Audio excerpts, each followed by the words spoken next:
We start now. Hello, everyone. Welcome to part two of our Treasury Management series titled Interest Rate Risk in the Banking Book. For those who joined part one of the series titled Updating Your Liquidity Risk Management Frameworks, I'm sure you all agree that it was a highly insightful and engaging session. My name is Shilpa Mecca, Head of Financial Institutions at UBA UK, and I'm delighted to be your moderator for today's session. Just a brief introduction of who we are. UBA UK is a wholly owned subsidiary of UBA PLC, headquartered in Nigeria. We are authorized by the PRA and regulated by the FCA. UBA Group is one of Africa's leading financial institutions present in 20 African countries, with international operations in the US, where we are the only sub-Saharan bank with an operational federal banking license, in the UK as a wholly owned subsidiary, France, and the UAE. UBA UK serves as a strategic international hub connecting global financial institutions to Africa's dynamic markets to support international trade, investment, and financial flows between Africa and rest of the world. UBA UK connects businesses, financial institutions, and investors with Africa by supporting cross-border trade and payments between the UK, Europe, and African markets. Our role is to help clients move money and goods safely, efficiently, and with better visibility on risk.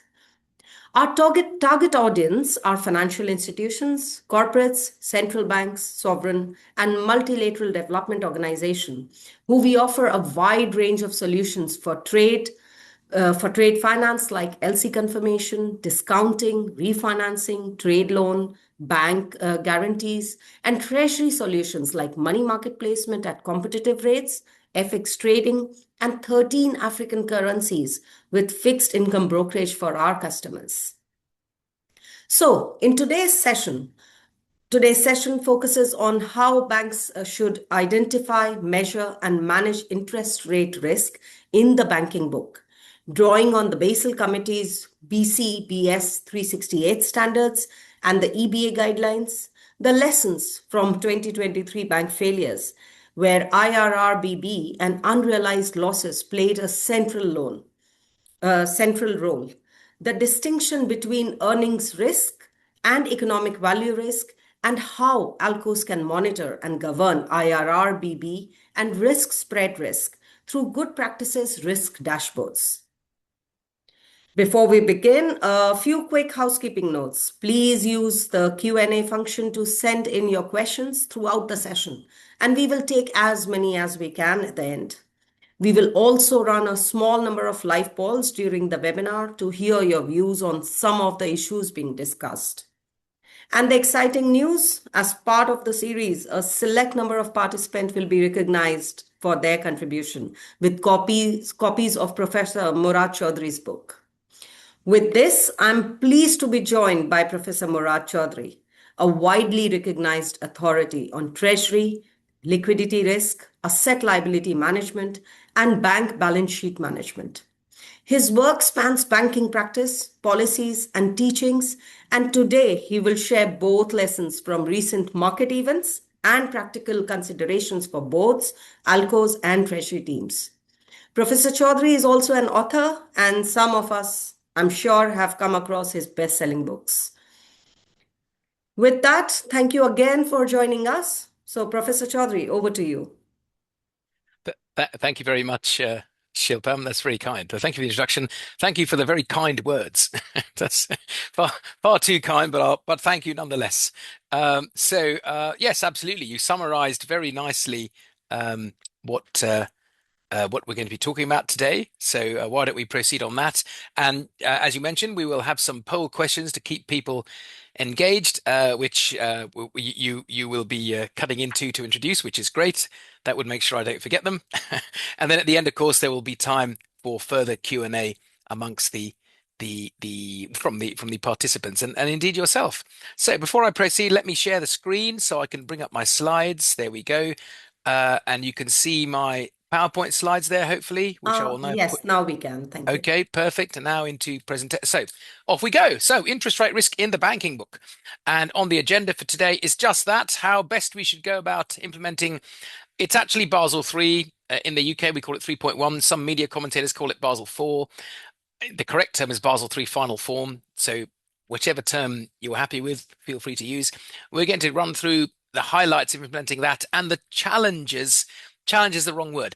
And the choices that we have to make in implementing this guidance, because it isn't black and white. Okay, so that's what I want to leave with the delegates at the end of today's session. Okay, what do we need to address and make a decision on?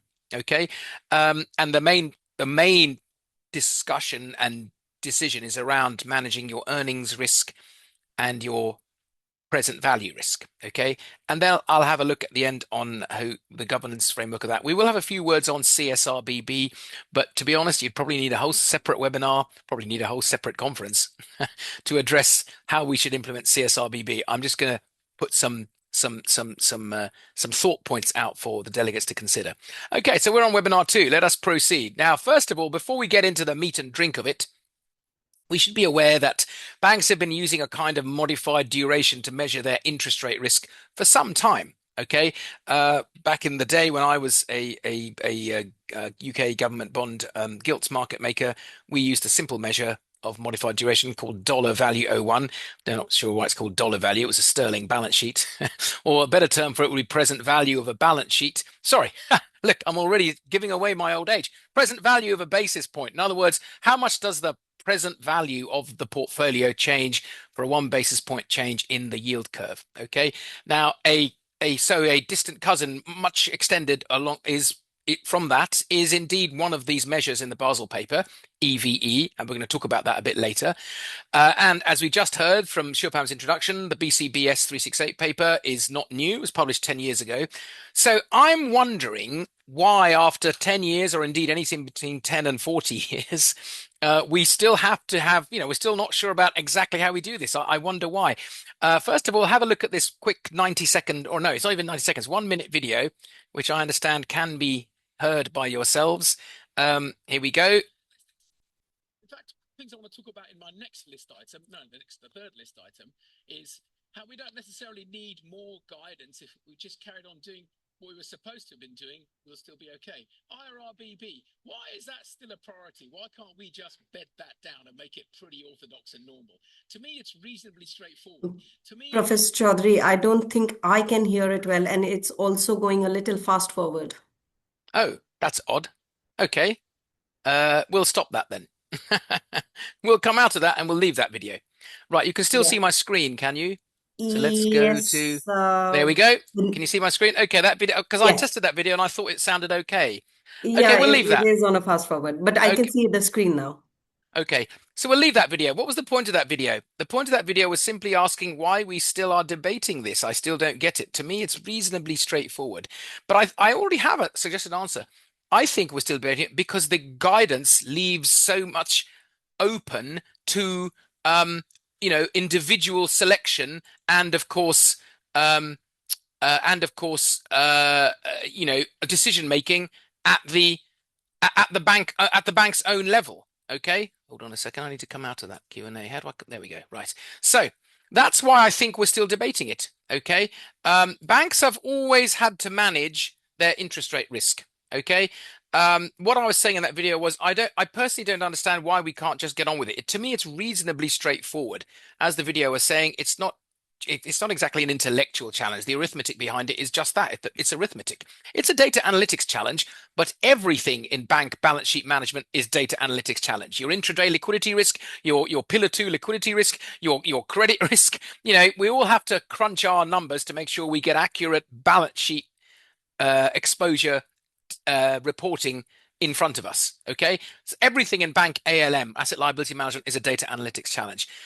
Actually, the thought behind IRRBB to me is reasonably straightforward. And here we are 10 years after the Basel guidance, we're still getting publications on it. We have EBA's final report from 2018, a further final report from 2022. They had a further heat map in January this year. was it a heat map? Some sort of summary. Regulators around the world are still publishing guidance on it. I mean, they're getting to it now, I guess. Maybe they didn't publish at the start. In Malaysia, for example, just under a year ago. So it's the Basel guidance hasn't been implemented uniformly throughout, which is fair enough because national regulators can decide how much of it they want to implement. In the European Union, it's pretty much verbatim with Basel, although there are some significant modifications to it. One concerning whether one should include equity in the EVE calculation, but we'll leave that for the moment. In some countries, every bank is obliged to follow it. In some other countries, only the designated systemically important banks are. So it's being implemented in a non-uniform way. But that in itself, to me, isn't a conundrum. You know, whatever the guidance comes in your jurisdiction, let's implement it. I'm just wondering why we still can't just bed this down as something straightforward. Okay. Now, this became a continuing debating point after the US bank failures in 2023, which were kicked off by a unrealized P&L scare. A lot of banks, and by the way, a lot of banks in the US are still in the same position. Banks had bought long-dated fixed rate government bonds when the yield curve was very low and the base rate was very low, the Fed funds rate was very low. And then over a 12, 18-month period, they were raised by 500 odd basis points. And so what happens? We don't revalue the portfolio because they are held to maturity. But of course, if we were to value them again, we would be sitting on large P&L losses, which for the time being must remain unrealized. Well, there's accounting for you. So that in mind, with that experience, we've come back to debating exactly how important this is. So let's look at how important it is. First of all, get some definitions in the picture. What is IRRBB? Refers to the current or prospective risk to the bank's earnings and thereby its capital base arising from movements in interest rates that affect the institution's banking book positions. Now, actually, that is the regulator's definition, but I've made two subtle changes to it. So what you have in front of you is my subtle adjustment to the regulator's definition.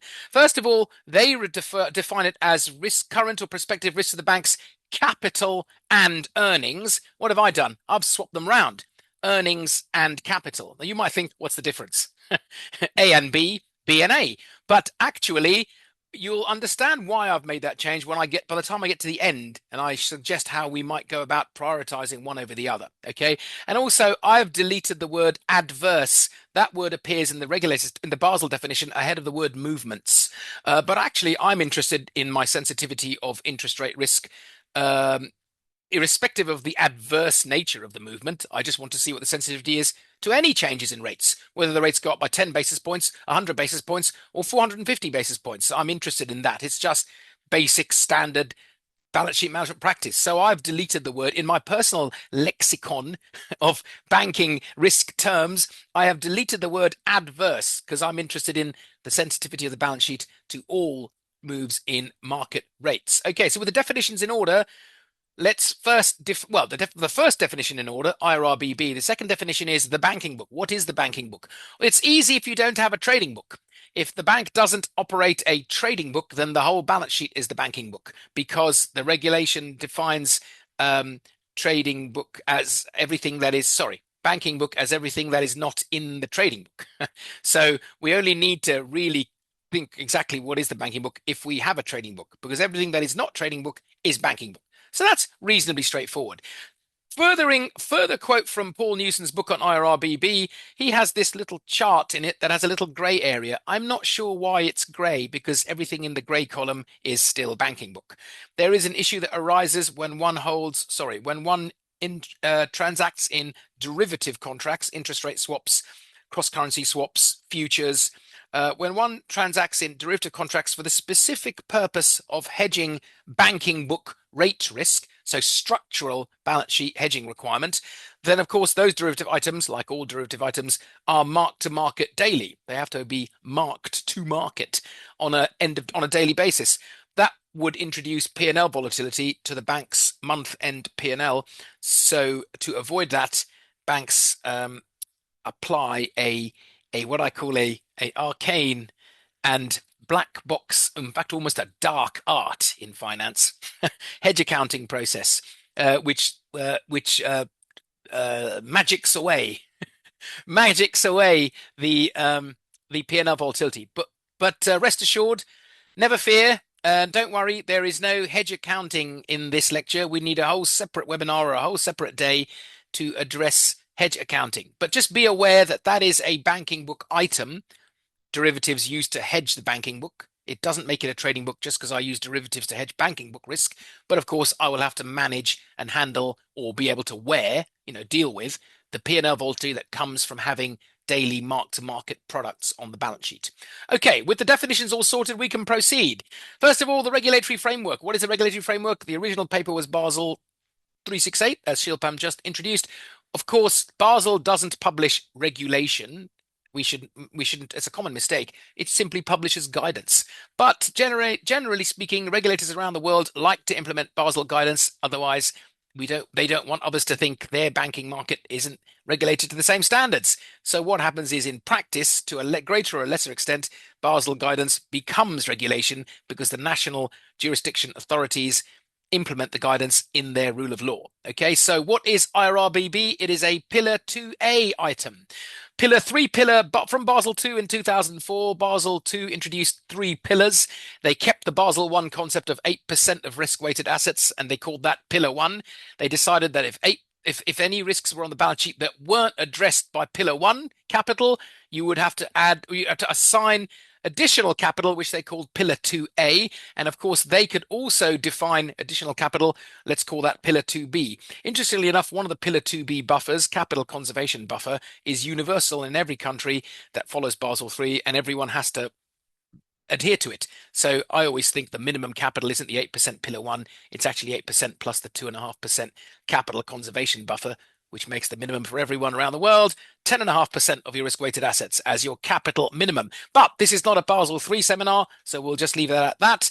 But IRRBB, relevant to this talk today, is a Pillar 2A item. We would assess what our exposure to it is, and then we would assign capital accordingly, should that be deemed appropriate. Okay.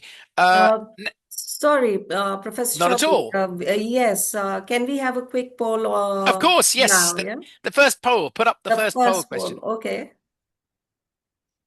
So here we are. We have 30 seconds for this poll.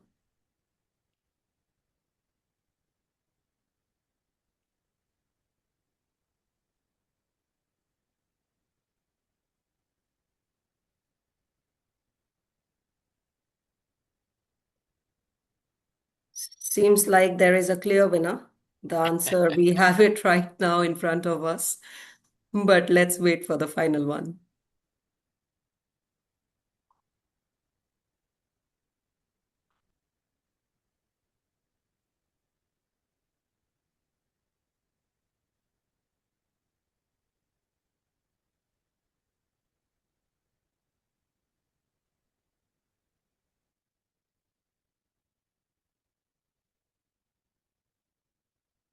Do we close the poll at a minute?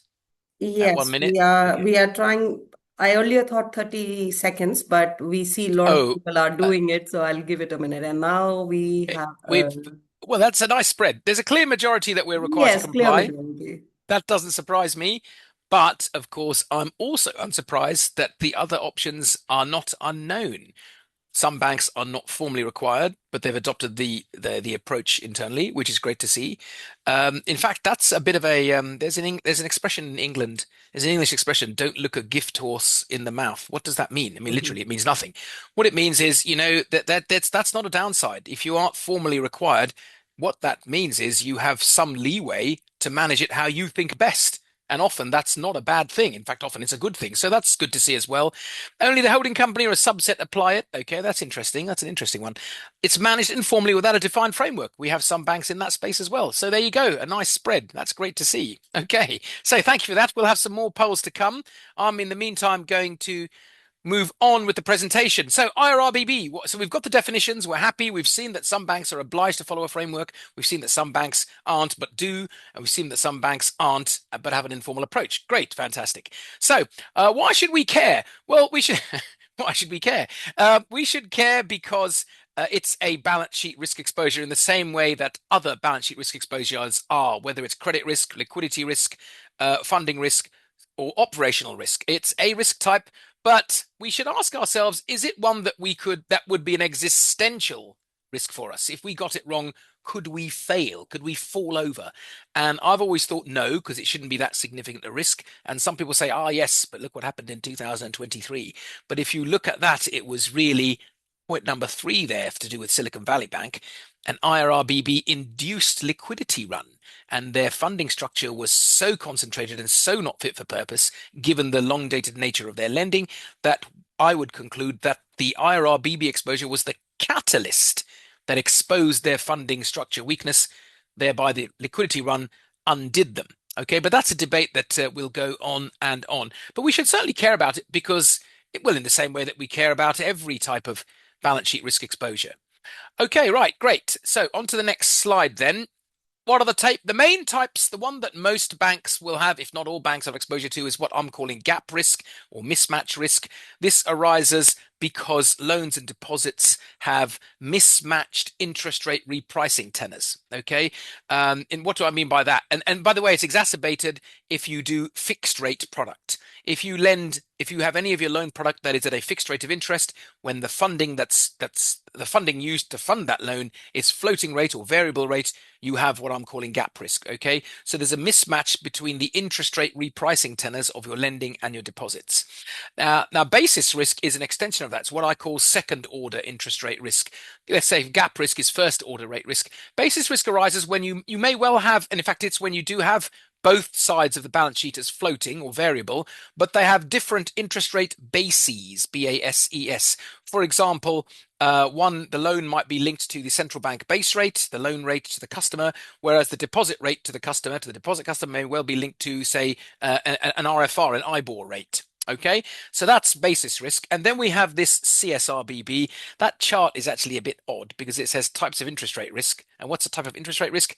Credit spread risk. Well, that's not rate risk, is it? But it comes under the same guidance, so I guess that's why I've put it in this table. CSRBB is the risk of negative impact on both earnings and capital arising from a change in credit spread, but ignoring immediate default. Okay. Formally speaking, it applies to the whole balance sheet, but there's some issues there we need to get over as to how much of our balance sheet really is in scope from a practical perspective. And then we have 2 types of what I call optionality risk or option risk. That should say optionality. They're not option products. They are implied options, implicit options that come about because of customer behavior. The first one is if a customer early repays a fixed term loan or early redeems a fixed term deposit. And the second type is where to do with lending, where we may confirm a loan offer to a customer, but they don't draw down on it straight away. So that is the fifth. So in fact, really, there's not 5. The last 2 are connected. I mean, they're different, but they're connected. They're optionality. The third one is credit spread risk. So it's really the first 2 we're concerned with: gap or mismatch risk and basis risk. Okay, how significant is it? Well, I've mentioned it is significant. I don't think you should, you have to be spectacularly mismanaged and incompetent if you fail because you don't get your rate risk management right. But it is significant under the right circumstances, particularly if the yield curve moves by a large amount quite quickly, up or down. Okay, that's when it can be a significant structural risk, balance sheet risk for banks.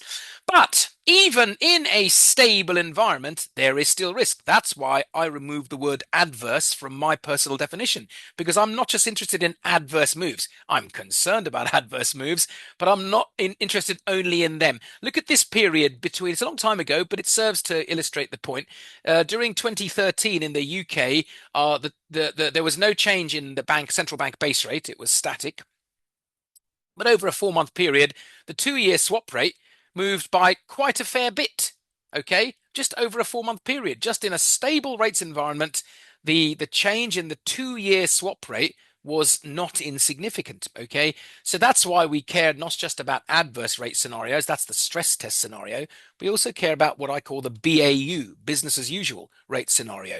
When rates move ordinarily, what's our sensitivity to the BAU move in rates? Okay, now just for your reference, I've summarized 368 for you, BCBS 368. I've summarized it. There's 12 principles in that paper. Three of them are actually for regulators. The first nine are for banks, and I've summarized them in the appendices. So if you're not familiar with the paper, I mean, you can simply go to the BIS website and download it. But if you prefer to simply see 9 slides worth of summary, they are in the appendices. Right, now let's get started. Right, first, so we've defined interest rate risk in the banking book. We're happy with that. In the banking book now, by the time we get to this middle column here, we're now basically parroting guidance from the Basel Committee and from national regulators by the time we get to that middle one. In the banking book, a bank has to manage both the stability of its income, or I'd just simply say the level of its earnings, income, net interest income, its interest income, and it's also got to manage the stability of the underlying value of assets and liabilities. Now, that is the driver of one of the two risk metrics that we are obliged to calculate. And the two metrics are on the right-hand side: net interest income and economic value of equity. The first one is very straightforward. You have your net interest income that you are estimating to come in for this month and next month and the month after that, and then any period from now out to a year, 2 years, or even 3 years. So we've got our net interest income that we expect to come in the ordinary course of business. How much would the net interest income change if interest rates changed? Okay, just imagine if the entire balance sheet was all fixed rate product. You had no variable rate product. All your deposits were fixed rate. All your lending was fixed rate, all your business was fixed rate. I mean, that's quite interesting, actually. Maybe we should think about that. But if you had that, you wouldn't be concerned about NII sensitivity. And as of now, I'm going to use the term NII delta or delta NII. I don't see why options traders should be the only ones to use Greek letters in their terminology. So for us ALM folk, we'll also use some Greek letters. So the sensitivity of my earnings to changes in central or market rates or reference rates is delta NII or NII delta. That's the first measure, reasonably easy to and straightforward to understand. The next measure is also reasonably easy to understand and straightforward to calculate, but how, inverted commas, real is it? That's my question for you, and we will discuss this at the end. The other metric is called economic value of equity, EVE, or the sensitivity thereof. My term for it is simply present value of the balance sheet, PVBS, or if you like, NPV, net present value of the balance sheet, NPVBS, if you like. Okay, that's what I like to call it. Everyone else calls it economic value of equity. How much would the net present value of the banking book, change for a given change in interest rates? That's the other measure. Okay, so because we are believed to have those two challenges that are in the middle column, we need two metrics to address them. The two metrics are conceptually different. Okay, earnings is a forward-looking view with a minimum 12-month or maximum 36-month horizon. Present value is a static today number. The present value of the banking book today will be different tomorrow because the discount function would have changed. Maybe it might have changed by 1 basis point, but it's not static. The present value of any future cash flow is never static. It changes because the present value changes every day. In fact, if I had a T-bill, if I had a discounted instrument, the present value is accruing every day to par, isn't it? I buy the 3-month T-bill at 95 today. That's a big discount rate. And 3 months later, it redeems to me at 100. Okay, so the present value is always changing. It's static. It's a number that is for today only. Okay, so it's a number today for today. NII is a forward-looking view of my change in expected net interest income. They are conceptually two different metrics, and that poses the challenge, the management of the balance sheet challenge that I will be asking again at the end. So why is it measured through two different metrics? Well, because I've just said we have a immediate term sensitivity of the balance sheet, which is the change in NII. Have you noticed that the font of this section here is different to the rest? Have you noticed that? That's because my friend Michael Eichhorn, whose slide this is, by the way, when I borrow slides, I always borrow them from my faculty colleagues on the Certificate of Bank Treasury Risk Management. Their slides are much nicer than mine. Look at one of my there's a typical slide from Moorad Choudhry. It's just very boring text. When you look at other people's slides, they have all kinds of charts and annotations and graphs. So I like to borrow my friend's slides because they are nicer. Now, have you noticed that I've made a slight edit to my friend's slide here? This one says 12 months. Why have I changed that? Because the original guidance or the publication from the ECB from 2017, which followed the Basel paper, ECB, European Central Bank, of course, the original paper from that actually said next 36 months. my NII sensitivity. Take a 3-year view. Why have I, so you're allowed to look forward up to 3 months. Why have I changed that to 12 months? This slide has gone around the world. I've been using it for, well, I've been using it for 10 years, 9 years, sorry. It can't be 2016 from Michael. It must be 2017 from Michael. I've been using this for 9 years. Why have I changed that? Because I think being a forecast, the further out into the future one goes, the less realistic it is. And as I'm fond of saying, if you asked me to forecast the cable rate, the sterling dollar FX rate for the end of this week, I would give you a reasonably accurate, well, I hope to think I would be happy to give you a forecast for the end of Friday. If you asked me to forecast the cable rate, the sterling dollar rate for the end of the month, I think, yeah, I'll stick my neck out. Moorad, be a bit brave. I think it'll be around 132. If you ask me to forecast it for the end of the year, I'll say I'm not in that game. I'm not in that forecasting game. I'll leave that to the macroeconomists who work at the central bank. I'm not really into forecasting because the further out into the future I go, the less close I am to reality. So if you ask me to forecast this month's net interest income, and here we are on the 25th of June, then I will happily say to you by the end of business, which is on the the end of the month, 30th of June, I reckon my NII is going to be X, and I'd be reasonably confident that that's a good number. You asked me to forecast the NII for July 2026 for your bank. I'm thinking, well, show me your balance sheet and show me your forecast. Yeah, I'm okay forecasting that. You asked me to forecast your year-end 2026 net interest income for your bank. Given that here we are on the 25th of June, I'm going to think, okay, I'll do it for you. But now, it starts to get a little rich for my blood. You asked me to go out to June 2026. At this point, that's my maximum tenor. I will forecast you June 2026 based on what your finance function is forecasting on the forecast balance sheet. Any beyond that, I'm now literally putting my finger in the air. I am getting further and further away from reality such that the number doesn't mean anything to me. In other words, I'm not going to make any decisions based on it. You make an NII forecast out for 3 years, which is entirely your prerogative. Go right ahead. But if I'm chairing your ALCO at your bank, I'm going to think, listen, are we really going to make decisions on a 3-year forecast of NII? A lot can happen in 3 years. I mean, a lot can happen in 3 weeks. But I'm more confident making a decision on a 12-month NII than I am on a 24-month or a 36-month. That's why I changed the font, because I didn't like the 36 months on there. But you are perfectly entitled to go out to 3 years or 2 years if you so wish. EVE, we want to understand how the present value of the balance sheet changes for the change in rates. Now, according to this text, it says EVE better captures changes in fair value instruments such as bonds and derivatives. Perhaps not. Okay, it does capture one measure, a corporate finance 101, a primer corporate finance textbook from your first year undergrad days. NPV, it will capture that for you. How much decision making you should make based on that, that's something you will need to determine. Right, so there are the 2 metrics we need to calculate and manage and put limits around, so on and so forth. Okay, great, pretty straightforward. They're not complicated to understand, and they're not complicated to calculate, given the cash flow data we have, assuming we can get that, and they're not too complicated to come to conclusions from. Okay, so that's what we should be doing. That's the regulation. We should be doing it, and it makes perfect sense to me. Certainly the earning sensitivity. Something else we should just remember, the Basel paper originally said we should exclude equity, the bank's reserves, its shareholder capital, from the EVE computation. I liked that.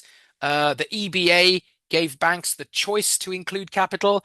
I'm less keen on that because it can be used to calculate. It can be used to help facilitate a calculation of EVE sensitivity, EVE delta, that to me isn't, inverted commas, real. It's not a real measure of your rate risk, your interest rate risk exposure.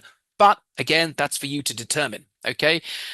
So there's a number of regulatory points which are there on that slide, which we need to take into account. Okay. The Basel paper said we should say in our calculation which yield curve we're using to do the EVE calculation, the present value calculation. That is a choice in some jurisdictions. In the European Union, the EBA has stated in its final report that they expect that banks will use the risk-free rate curve. Now, personally, I would prefer to use the bank's cost of funding curve. But of course, if I'm chairing ALCO at a bank that's in the European Union, I won't say that because the regulator expects me to use the risk-free curve. One last point, the NII sensitivity, you can go out to 36 months. My recommendation, as I just mentioned, has been the 12-month one. Okay, so the supervisor outlier test, the standardized shocks, Basel Committee gives guidance on what the shock number should be. Originally, for sterling, it said 250 basis points, but the regulator said use 200. The latest report, the 3.1 number, changes those slightly. Have a look at those. But what's important isn't what's in Basel, it's what your own regulatory authority has suggested is the guidance. I was on a call to a bank in sub-Saharan Africa just yesterday, actually, or was it the day before? It was this week. I was on a call to a bank in sub-Saharan Africa, and they were asking, we were discussing what shock value to apply. And I said, has the regulator given guidance? And at this stage, they said, no, they haven't. They'd taken the Basel III original paper guidance, which happened to be X hundred basis points for that country. They weren't sure if the regulator was going to move to the new one. Now, that's a fair point. But as I said just now, don't look a gift horse in the mouth. That's not necessarily a bad thing because you can make a case to the regulator why we're using this shock number. Okay, there's no point having a shock number that is so outrageously large. The chances of it actually taking place are very low. Okay, to use the PRA, the Bank of England's expression for stress testing, shocks or stresses should be severe yet plausible. Okay, let's not forget the plausible part when we do the stress testing. Okay, shock rates testing approach. There are 6 standardized shocks for the EVE measure, the first 2 of which are a parallel shift of the yield curve upwards and a parallel shift of the yield curve downwards.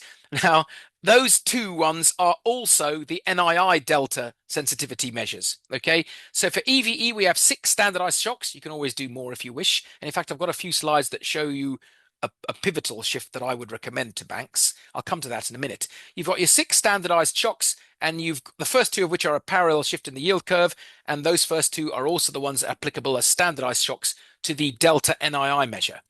Now, before you say to me, parallel yield curve moves, come on, Moorad, they never happen in the history of the world. They don't happen. And you're quite right.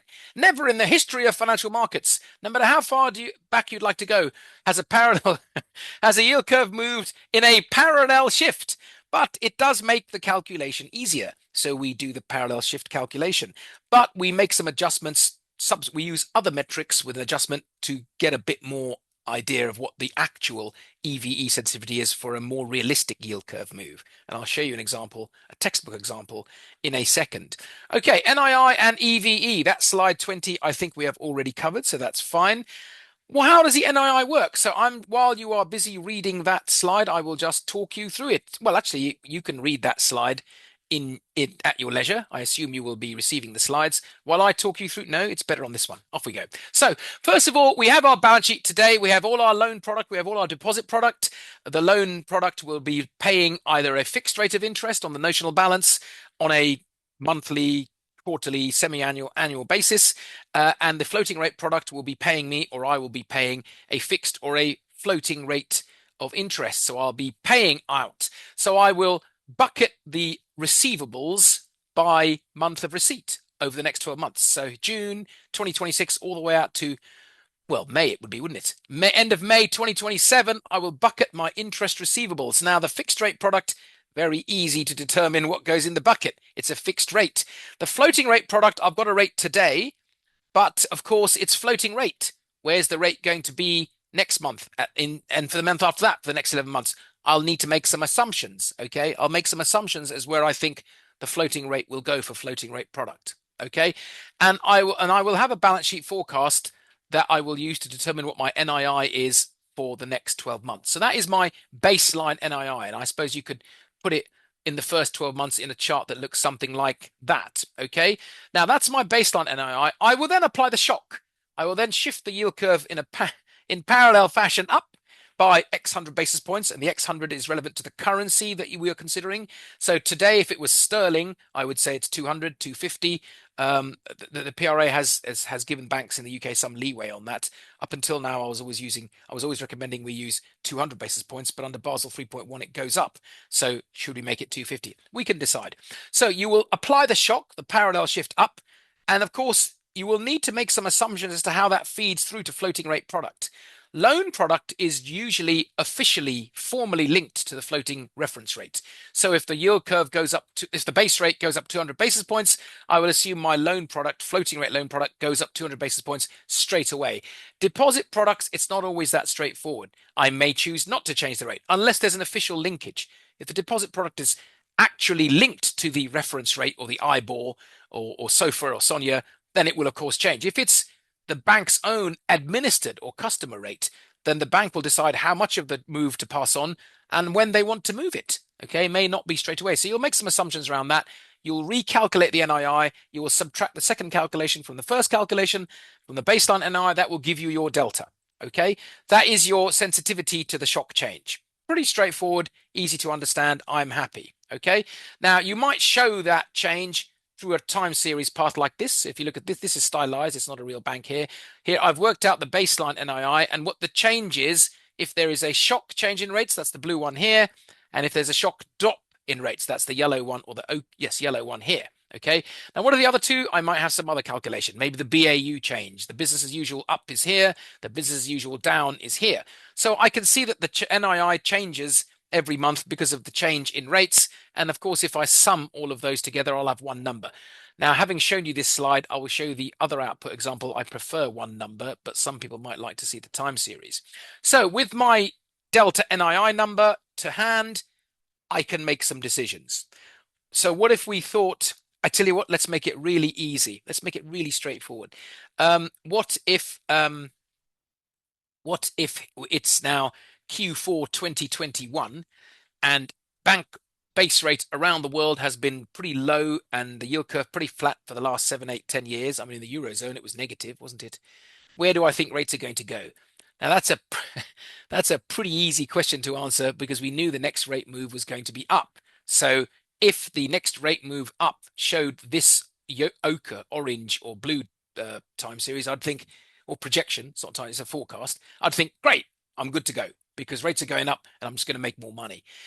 If I knew rates were going to go, so when in the UK, when we got to 5.25%, everyone was thinking, which was in 2023, everyone was thinking, oh, well, look, that's pretty much the top of the cycle.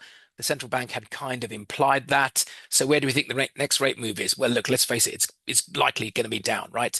So if the blue line, now with a down scenario, if now looks like it's this gray line and I've got a drop, or even the yellow line, then I might think, oh, well, maybe I should make some changes to the balance sheet structure, do more fixed rate lending and more floating rate deposit taking. Sorry, have I got that right? Yes. More fixed rate lending and more floating rate deposit taking because I expect rates to go down. But it's not always that clear cut, is it? I mean, ever since the war started in Iran, I know supposedly in a peace arrangement now, ceasefire. But ever since the war started, the pressure on inflation around the world has been marked. So the conversation is no longer, oh, the next rates move may well be, it was going to be down. People are thinking now about, hold on, maybe we stay where we are for the next of the year, or indeed the next move is up to combat inflation. So that's more common, isn't it? It's more common to have some uncertainty as to where rates are going to go. And then we would need to make a decision based on the NII delta that we're shown. Okay, if it goes up, we're okay, but if it goes down, we're not. Well, we're not sure which direction it's going to go. What should we do? Well, the theoretical answer is I position the balance sheet so I'm stable NII wherever rates go. And of course, the way to do that would be to use the fund manager's expression, immunize the balance sheet such that it doesn't matter where rates go. I'm relaxed because my NII will stay more or less what I'm predicting for the next year. And how would one do that? Again, the theory says I will immunize everything on the lending and the deposit side to floating, let's say 3-month floating. Just imagine if I had a balance sheet that was where all the receivables were 3-month SOFR plus a spread and all the payables were 3-month SOFR flat.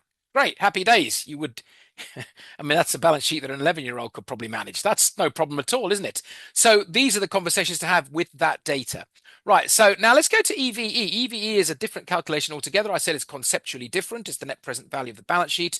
And I will talk through these steps while I show you the bucket. Now, so what we'll do with EVE is different. I'm going to take the notional balance of all my lending and all my deposit taking and put that in its interest rate repricing tenor. Not its contractual maturity or its expected life, its interest rate repricing tenor. Now, easily enough, the interest rate repricing for a fixed term, fixed rate product is its contractual maturity. If I lend someone money for 5 years fixed at a fixed rate of 5%, and it's 100 million, that 100 million goes here in the 5-year bucket. Pretty straightforward. Floating rate product is different. We put in the interest rate repricing tenor of all our floating rate product in the relevant time bucket. We then net that off here in this third column. We apply the present value function, the discount factor for that tenor, for that specific tenor. That gives us a present value in each row here, which we sum, and that's our baseline EVE. Nice and straightforward. I've showed this the other day at a slide in a European bank, and the guy from Treasury said, look, it's all very straightforward in this nice, neat little Excel chart. But the numbers don't just populate there. It's a real big data challenge. And I didn't say it, but I felt like saying, why don't you tell me the sky is blue? Obviously, it's a big data challenge. We need to get the cash flows. We need to reconcile them back to the general ledger. So what's on the general ledger, what's actually on my balance sheet, I can put into these buckets. Absolutely. So it will require some data crunching. And the more complex the balance sheet, the wider the range of products, the more sophisticated the business, the more number crunching power you need. Absolutely. But like I said at the start, all bank ALM is a data analytics challenge. Okay, you don't just have a simple spreadsheet and have the numbers in front of you and stick them in each cell. You need to be able to get the accurate number, and that is where, well, that's where your friendly neighborhood solutions vendor provider comes in, doesn't he or she? But yes, ultimately we want something as neat as this. Ultimately, I want this number, don't I? I want the net present value of the banking book. I want this baseline EVE. I then apply the shock. Now, if you're in the EBA area, you're in the European Union, you will take the swap curve and discount at that. You will discount at the swap curve, and then you will shock the swap curve and recalculate. In the UK, we have a bit, in other countries as well, not just the UK, we have a bit more leeway. And so we might want to use what I recommend, my own cost of funding curve, or possibly some other curve. Okay, that's your call, where you are given some leeway. So we apply the shock and then we recalculate, and then we'll have two numbers, the baseline EVE and the shocked EVE, and one minus the other is the delta for my present value. So if there's a shock change in rates, my present value is either going to go up by X million or it's going to go down by X million, or Y million, because they won't be exactly matched. So and there you go. There's my delta EVE. Right now, with those two bits of information, the delta NII in the shock scenario and the delta EVE, I need to go away and make some decisions. Okay, make some decisions on managing the balance sheet. By the way, a generalized position of most banks, and I'm surprised it's only 7 out of 10. I thought it'd be 9.5 out of 10. But the generalized position for most banks is your EVE number drops if there's a rise in rates, while at the same time your NII number increases, and your EVE number increases if there's a drop in rates, while your NII number decreases. And the first one makes a lot of sense, the EVE number, because that's a present value number. What happens to present value when interest rates go up? It goes down. What happens to present value when interest rates go down? It goes up. That's very corporate finance 101 first year undergrad stuff. In fact, it's probably O-level mathematics now, isn't it? Present value. When do we study present value in education? Is it at age 16, 18, or 20, or 21? I'm not sure. Anyway, listen, what I'm trying to say is it's a pretty straightforward textbook calculation. And when I saw this ECB survey in Michael's slide from a few years ago, I was surprised it was as low as that. I thought between 7.5 out of 10 banks have this position. I thought surely it's 9.5 out of 10. But anyway, that's something for another day. So which metric should a bank prioritize? NII delta and EV delta are conceptually different metrics. The first measures sensitive earnings over the next 12 months. The second measures the change in the present value today. Okay. And unsurprisingly, as per the previous slide, they move in opposite directions. So let's take a real world example, shall we? While you're finishing up reading slide 29, let's have a look at slide 30. Here's a real world bank. UK regional bank, a small institution, just over $1 billion balance sheet size, tier 1 capital base is 90 million. In the shock scenario, what do we see? We've got a baseline of 34.5 million NII, and the present value of the balance sheet is just under 200 million. If I apply the shock scenario, my NII in the up scenario increases by 11 million pounds. Happy days. Whereas for the down scenario, it drops by 8.5 million. Well, it's not so great. But we'll look at what happens to the EVE. My present value in the same upward scenario decreases by just under 12 million pounds. Okay, let me see. While in the opposite scenario, I get an increase in my present value. In fact, you could say that means that your future value is preserved. Okay, because if my NPV is increasing, what I'm saying is my future value is therefore increasing by definition. Okay, but we've got two. What do we do with those metrics? What do we do now? What decision should we take? How should we make the decision? How should we look to structure the balance sheet if we have those two numbers? Now, I'm going to leave that to you to think about. Okay, I just want to remind you, of course, that there's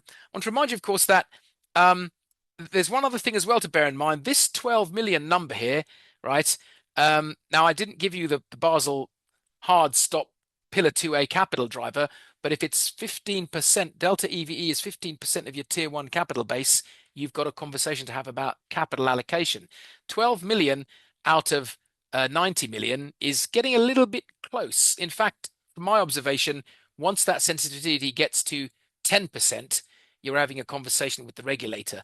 So 10% of 90 million is, if my arithmetic serves me right, 9 million. And my sensitivity in the shock scenario is 12 million.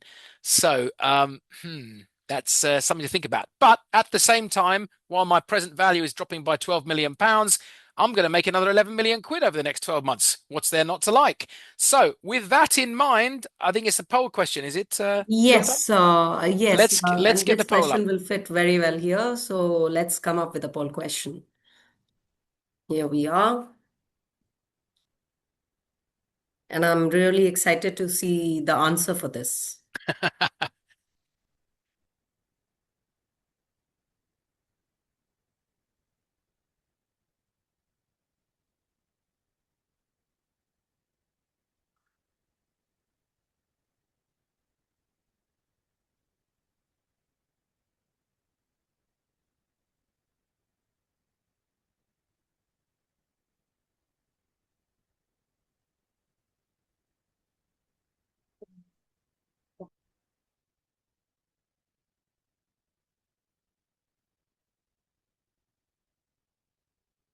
Oh, it started in a different way and it's going to a different direction. Let's wait for a few more seconds. Okay. Fantastic. Go ahead, Shilpa. What's your view? That was exactly not I was looking forward to. My view was where the poll started with, but I see that there are few divisions in the answer. But There always will be. There always will be. yes. So let's have a look here. So we've got a third on NII delta. We've got a fifth on EVE delta. We've got a quarter on equal weight, which is interesting because I'm not sure how it's possible to have equal weight, but always interested in the debate. Um, we follow the regulator. That's fine as well. Not sure. I quite like a not sure because there's more than one answer to this question, and there's more than one right answer to this question. So wherever you said on that poll, you're still okay. Now I'm unsurprised to see that dispersion, that range, that division of answers, that variety of answers. And to me, that harks back to what I first said. I'm not sure why are we not bedded this down? Because the regulation poses that challenge. It's not a black and white, just do this. It's you've got to do this and that, but they move in different directions. So how are we going to address it? Okay. And I always like to think it's for your ALCO to determine. Okay. You've got to cover off the regulator requirements by definition. That's always the case for anything to do with banking. But you also need to manage your balance sheet in the way that you think is most efficient and appropriate for your business model. So therefore, earnings are at least as important as present value. Okay, the present value in many jurisdictions drive the capital, not all, drives the capital requirement. But of course, earnings, well, earnings are everything. We don't make earnings. We're not, we're not going to be around for too much longer. So that's a really interesting variety of answers, and I was pleased to see that. Okay, so bear with me 1 second. I just need to get these slides set up.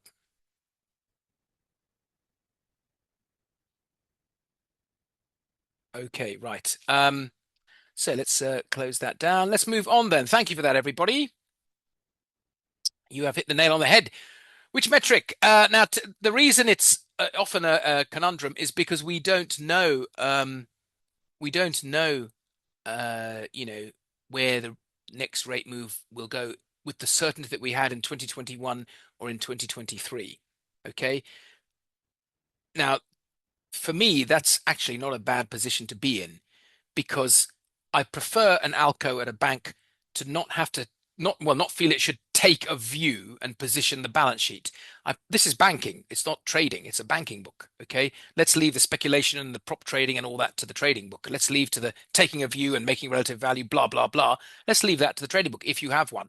I prefer a bank which is there to undertake customer business to simply structure its balance sheet as far as possible to be impacted in as minimum a way, whatever the change in rates, whatever the direction of rate movement, okay, which would argue for having matched off floating position on a net basis, on the net balance sheet basis, as much as possible across the term structure. That way, wherever rates go, we're okay. We're making our stable NII. Okay, right. But other people will have different views. Um, okay, one other thing I want to say on the nuance point, of course, the EVE number is, for those of you who did their, first year bond arithmetic for the fixed income markets, it's essentially a straight line approximation of a non-linear relationship, EVE. It's follows the DV01 concept I introduced the presentation with. The EVE metric is essentially, if I'm going to talk about modified duration or dollar value O1, it's a straight line approximation to a non-linear, a non-straight line relationship. So it's an approximation. So here is a good textbook example of why this might need an adjustment on a regular basis. First of all, let's look at this position where we have only very simple balance sheet. We've got 40 million 1 year money that's funding 10 million. Well, we're surplus liabilities. We've got 40 million 1 year funding, and we've got 10 million 5 year lending. Okay. Now, on that basis, on a present value basis, on a modified duration basis, to use my old bond arithmetic terminology, we're fairly netted off in the stress scenario, aren't we? We have the parallel shift, okay, and it looks like we've got a reasonably even EVE, okay, so they're netted off to more or less zero, 942, 946. What if we apply a steepening curve movement? Okay, so rather than just the parallel shift, the curve steepens up. Okay, now in that case, we've got a double whammy because the impact on the liabilities remains negative. Sorry, the impact on the liabilities goes to negative from positive, and the impact on the loan stays negative. Okay, so we've therefore we haven't hedged off that NPV sensitivity here because the curve has changed by different amounts at different points. Okay, so that's why when we look at the EVE number, we shouldn't ever look at it on its own under the parallel shock scenario. We should see what the number would be for a curve movement that is not parallel. Now, what sort of movement should we consider? Well, that's your call. If you had a whole chunk of money in the 5 year bucket and nothing beyond that and everything else in the 3 month bucket, well, there you go. If you had a whole chunk of money in the 3, 4, 5, and 10 and 20 year bucket and all the funding in the 1 month, 2 month, 3 month, 12 month, 2 year bucket, well, there you go. It depends what your balance sheet, your ALM chart looks like, okay? And then we would make what we consider to be reasonable stress scenario movements to those relevant buckets, okay? And that is good value added additional analysis in your IRRBB risk management process. Okay, so, and what I've said there is simply summarized on slide 35. Right, okay, so that's gap risk. Now let's get to basis risk. Now that's a bit more nuanced in that we want to understand the sensitivity of our earnings to changes in the basis. Now, the basis risk, as I said at the start, is where loans and deposits are floating rate, they're variable rate, but they may have different repricing buckets. You could have 1 month IBOR against 3 month IBOR, or they could have different bases entirely. It could be central bank base rate on a monthly basis and 1 month SOFR on a monthly basis. And you've got a basis risk there, okay? Because the change in the basis will impact your net interest income despite the fact that the two products are the loans and deposits are floating rate. Okay, so this is an earning sensitivity adjustment. We do the NII estimation, the sensitivity of the NII, as I showed you earlier, but we then see what would happen if there was a change in the basis as opposed to a shock change in rates. The shock change in rates we've already done in our original calculation I showed you earlier. Now we see what the change in NII would be if there was no shock change in base rates, but there was just a change in the basis. Okay, let's say they widen out by 5, 10, 15, 20, 50 basis points, or they compress by the same. Okay, it's not really a shock because the basis isn't going to move by 200 basis points. I mean, if it did, we're in some sort of real serious aggravation because these references kind of track each other quite closely, don't they? So we expect the basis to move by a smaller amount than we would a shock parallel shift scenario. So the way to do that is to look at what the change might be. By the way, that slide is just illustrating the change in basis. To look at what that shift might be for a 1, 5, 10, 20, 25 basis point compression or widening of the spread, and then seeing what that does for my earnings sensitivity. Okay. Now, in some cases, that could be a material exposure. And my own real world personal experience was from my days at Royal Bank of Scotland when I was a divisional treasurer there a long time ago, when the corporate bank lending, and this is, we're talking large volumes here, multi-billions, tens of billions. The large corporate bank business lending was linked to central bank base rate, and the large corporate customer deposits were linked to 3-month LIBOR, explicitly linked. So there, it's not just the change in bank base rate, it's the change in the basis that impacts you. And when that spread between 3-month LIBOR and central bank base compressed significantly during 2011, 2012, 2013, the NII is taking a big hit. So we want to understand what the NII sensitivity is for a change in the basis. We might try and hedge that if we can. Or we might try and stop originating to start with. That was the CFO's recommendation, but it's hard to do when all your customers want a particular product and all your competitors are offering it, and you think you can just change it. But there you go. That was the CFO's recommendation. Right. Okay. Here is the PRA, the UK PRA's basis risk return. What does it actually tell you? Well, it tells me where there's a mismatch. For example, if all my lending was a bank base rate here, or this is going to be a big plus number, and if all my deposit taking was SONIA linked contractually, it would be a mismatch number here. And if it was all administered or customer set myself here, the number would be here. So I can see where there's a mismatch in the basis, but I don't actually have any quantification of anything. What's my sensitivity? So I'll need to do some more analysis. So I might do something that looks like this. Okay, I can make a change in the basis. I can say, right, there's going to be a 1 basis point increase in the spread or decrease, and I can see what that means for my NII. Okay, so I can also see what would happen if if I assume there's a shock change in the rates, where I'll do the EVE and the NII estimation.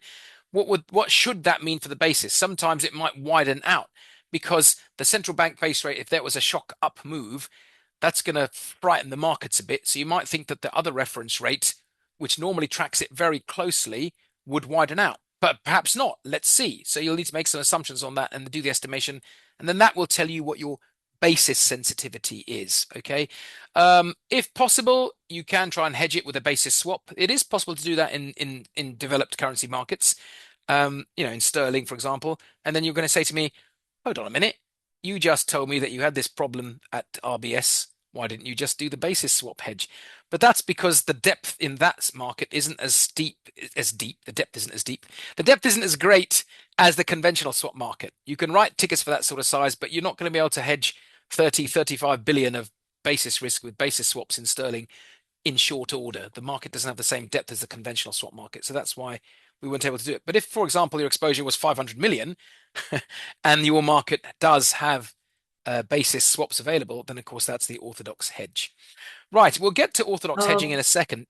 Professor Choudhry, shall we, with the last slide, shall we bring one poll? Oh, of course, thank you. That's one of many reasons you're here, Shilpam, to keep me straight, with the polls. Let's have the next poll. Thank you. Sure.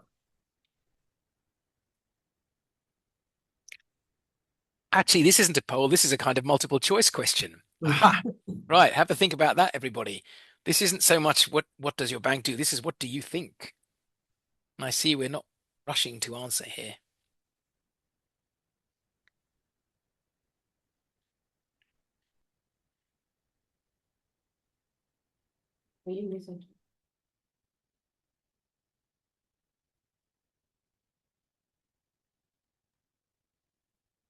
I'm sure people thought about the answer to be given, and that's the reason there was a short pause before answering. Yes, exactly. It's not a poll. It's a multiple choice quiz. Correct. But the answer is coming really straight.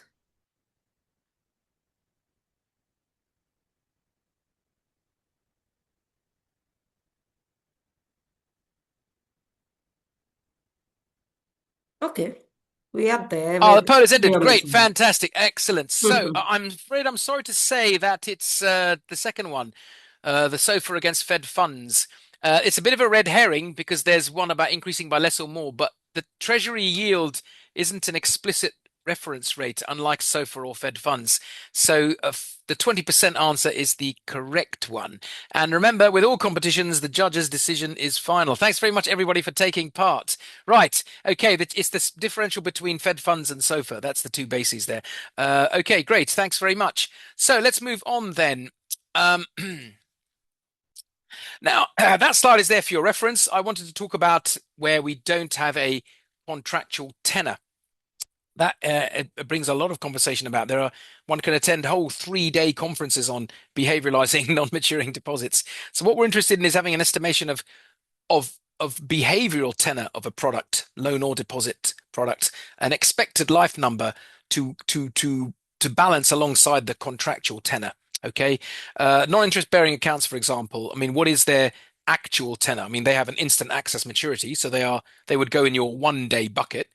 But a lot of current account funds, indeed instant access call deposit funds, sit on the balance sheet for much longer than 1 day. So we would look at behavioralizing them. Okay, and I've got so one practical approach is something that I'm going to show here from my friend on the BTRM about core versus non-core. Now, there is guidance on this, the Basel guidance as well as EBA and your national regulator.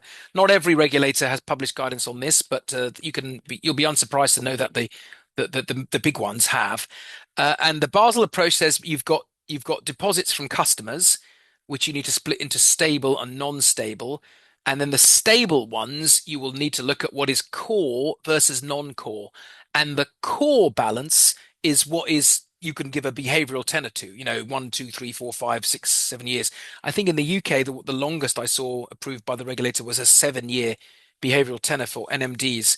I personally would suggest something shorter, irrespective of regulatory approval. I'd suggest something in the 2 to 3 year range for most banks. But of course, it will differ. For most banks, makes conservative sense. So what we want to understand is how much of that balance is stable and non-stable, and then how much of the stable balance is core. Okay, there's an extract of the PRA guidance on this and the caps you can do to the balances. They're down at the bottom. Now, I know that's PRA, but if you're outside of the UK jurisdiction, that's still worth taking into account if you are deciding for yourself how you want to go about this. Okay, it's never a bad thing to be able to say, well, this is how the Bank of England does it. I do know 1 or 2 regulators that actually informally adopt this approach. Okay, well, you're doing this, well, we haven't published guidance on it. Where are you getting this from? Well, actually, if you look, it's in a PRA policy statement. I'm not saying this because I live in England. You might point to the ECB or the EBA or another, any regulator you wish to. The Monetary Authority of Singapore, Central Bank of UAE. You can point to guidance that's been published where there is none in your own jurisdiction and say, well, it's good enough for them. I'm just saying, why not look at the PRA rule book if you don't have guidance in your own jurisdiction?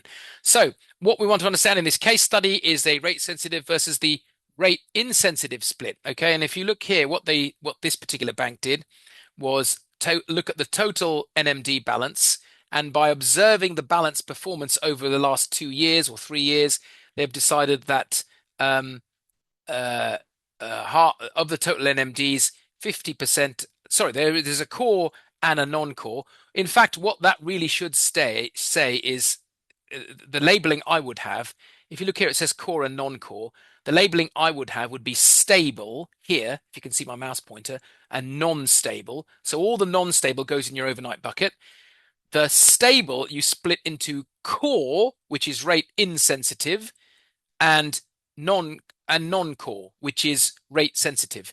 And so this amount also goes into the overnight bucket, and this amount here goes into what you observe or statistically model statistically or observe statistically as your longer tenor. And that could be 1, 2, 3, 5, or if you think you've got the data to prove it, 7 years. Okay. So we're interested in breaking down our total NMD balance. So that's operational deposits, current accounts, MTAs, instant access call deposits. We're breaking down that into stable and non-stable, and then breaking that into core and non-core. If you want to call it core and non-core and rate sensitive and insensitive, that's up to you. But I prefer to use that as I think that's clearer to understand. So with that in place, we can then say that this amount here, okay, which is 41% of the 60% of the total, we can say that this amount here goes in the longer dated bucket. Now, do you remember my EVE chart that I showed you? With the asset liability repricing tenor and then the net amount. You could now, so let's just say we determine this is 3-year money. Under our approach that we've used, that's 3-year money. We've observed this amount to be stable for 3 years. That notional amount goes in the 3-year bucket. Okay. Now, what have you done there? What you've done there is you've taken an overnight repricing tenor number and you've put it in the 3-year bucket, which means that if you had 3-year fixed rate lending in the asset side for that tenor, you've now matched it off, or you've reduced it, because when you net off the two numbers, the liabilities 3-year money is subtracted from the lending 3-year money, and that's now a lower number. So what have you done by behavioralizing your NMDs? You have addressed the EVE risk on the balance sheet by netting off some of the fixed rate lending. Okay, that's very handy if you can show that and you believe it to be an accurate, well, a reasonably accurate representation. Now, this, of course, is perfectly fine and makes a lot of sense, but it is also what SVB and First Republic were doing. They were taking their, and because I've seen some of the minutes from their ALCO, they were taking their NMDs and deciding these were 10-year maturity and 10 and a half, and then later on 11-year when they exceeded their EVE limits. So they were treating, and bear in mind their customer base, large non-bank FIs, not exactly a stable, loyal customer base. They were taking large non-bank FI customer deposits and treating them as 10-year money, call deposits, okay? Probably not the most conservative approach one would take if I was managing both liquidity risk and interest rate risk. But it makes logical sense to apply something like this, and also then but also then to be conservative in one's application. Okay, now the remaining slides here are for your reference. I wasn't going to go through them, but we've got a few more slides from additional faculty colleague and friend, Patrick Carey, where he goes through this approach. Now, his approach here graphically uses the terminology that I was saying earlier. Okay, so you've got stable and non-stable, and then within that you've got core and non-core, which you will model based on, well, there's a number of ways to do this. Okay, so I will leave that for you to read. Now, there is one other slide. Did we have a poll at this point, Shil? Yes, Professor Oh, Choudhry, I was so just sorry. about to interrupt. So sorry. Let's Go have a ahead. poll. Go ahead.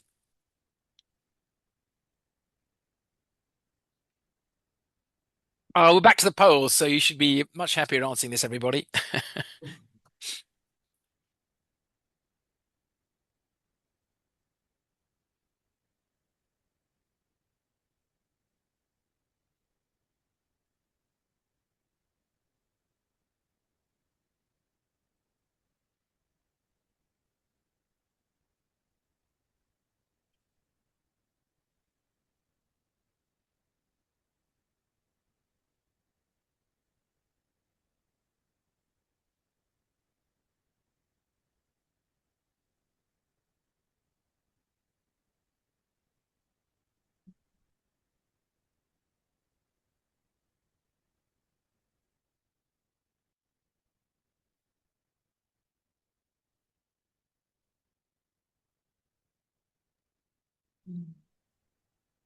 Great. Okay. Yeah, no, I was about to say that, oh, it is now a split because I was going with the first answer, and now I see a split, equal split between two. There's always a split. This has been the case for as long as we've had banks. There's always more than one way to do this, and we'll always see lots of variety um, in the way banks do things. And again, this is because, as I'm fond of saying, bank balance sheet management is more art than science. So again, I'm not surprised to see that we have some that are well established. We have a basic model but update it infrequently. We have a simple assumption based. We have not introduced it, and some people aren't sure. I'm always expecting to see a wide. This is banking. We've got every bank is unique ultimately, and every bank's balance sheet structure is unique to itself. So the management of it will always vary depending on, well, the jurisdiction you're in, the type of bank you're looking at, and so on and so forth. Great, excellent. Thanks everybody. Onwards and upwards. So now I was going to show you one more to do with when I was doing first year undergrad econometrics a long time ago. One of the things I read in one of my textbooks was observation of statistical time series is a valid and effective method in econometrics. And I thought that's handy because I can just look at something and come to a conclusion. Here we go here. What balance is stable and core? Look at this. This is a real bank, okay? It's call deposits, okay? Interest-bearing call deposits. You can see that there's been a reduction in rates at various times during this period. It's a 2-year period. Actually, hold on. It's more like a 15-month period, isn't it? 2024 all the way to end of Q1. So it's over a 15-month period. We've had 3 rate moves, all of which have been downward. And here is the aggregate balance of their call deposit product. Okay, so I think we have a poll question now, is it, or is it the next one? Oh no, there's one more. This is a different one. This was weighted average maturity. Okay, oh, it's come out already. Let's have a look. Which characteristics should core liabilities have? This is back to MCQ tests, guys. This is not a poll. This is a multiple choice question. Off you go.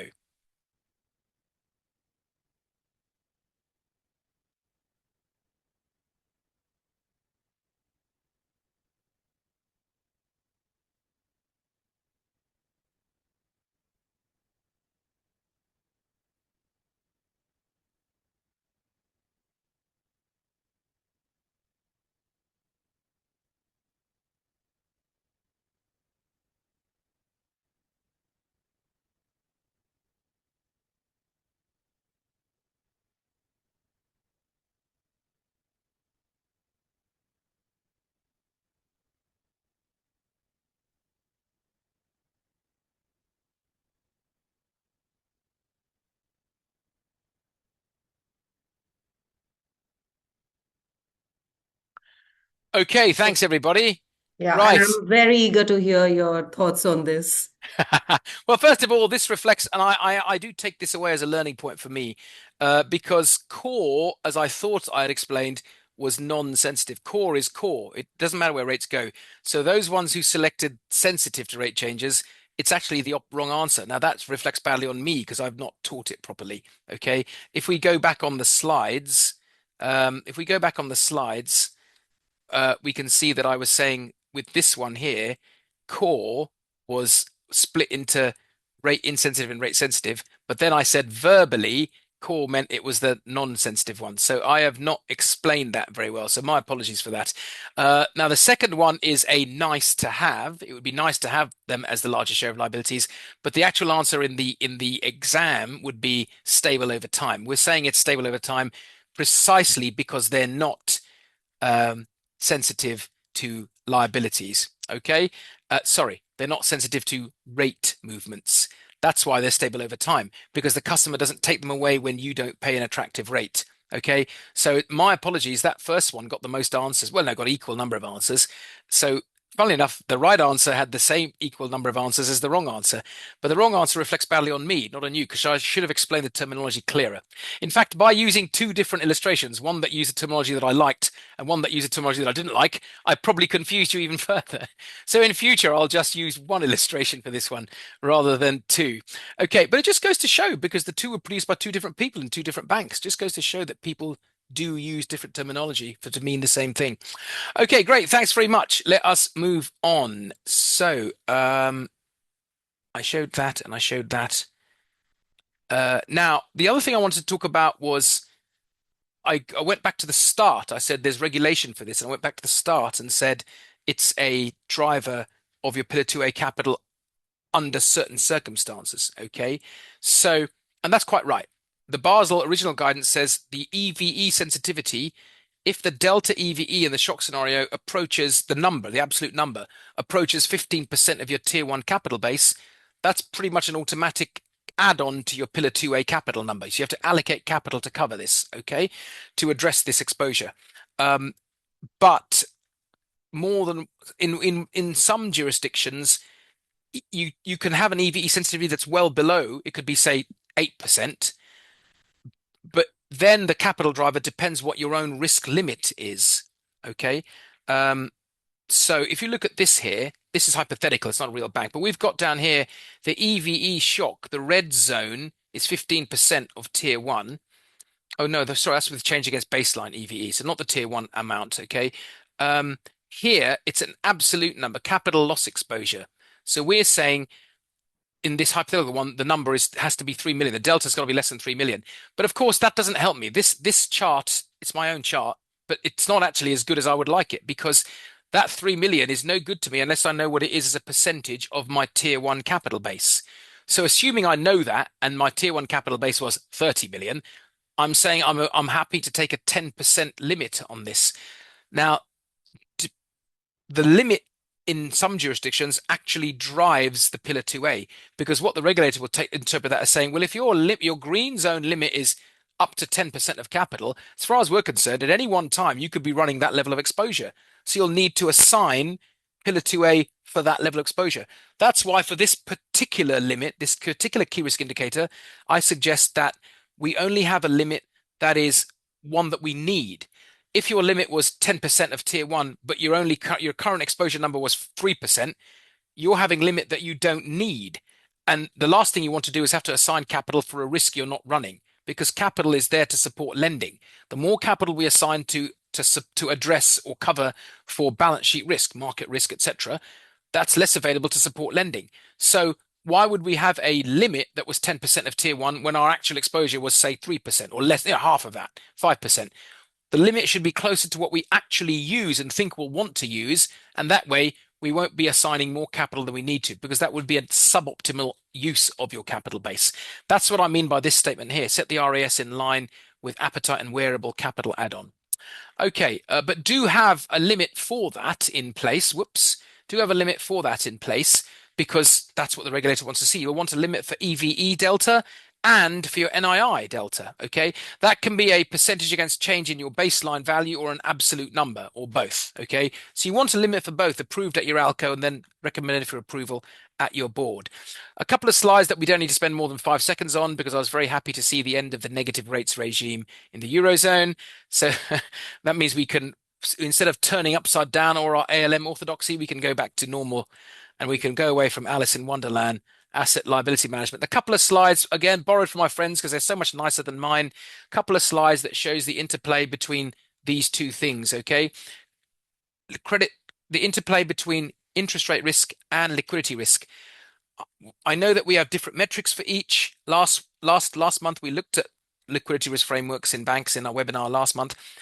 And of course, the calculation looks at different aspects of the product characteristic. We saw on the EVE measure, we're not looking at behavioral life or contractual life. We're looking at interest rate repricing tenor. So I could have a 25-year loan on a quarterly coupon. That's a 3-month tenor for EVE. I could have a 5-year loan at a fixed rate. That's a 5-year tenor or maturity for EVE. So that's the EVE measure. Whereas liquidity risk, I am interested in both contractual and behavioral life because that's my actual funding position. There is a connection between the two. The two are connected, okay? And as we saw with SVB, an IRRBB risk mismanagement can transform into a liquidity risk mismanagement if there's a loss of confidence and there's a bank run or a potential bank run, okay? So those two slides very nicely summarize the connection between those two risks, okay? And like I said, I could never produce such artistic slides. Right, okay, now that actually is that, believe it or not, guys. But I have got a couple of things I want to finish on, which will take another 5-10 minutes. The last part is my conclusion because I've set you the conundrum of which metric to prioritize. But the first part is this one.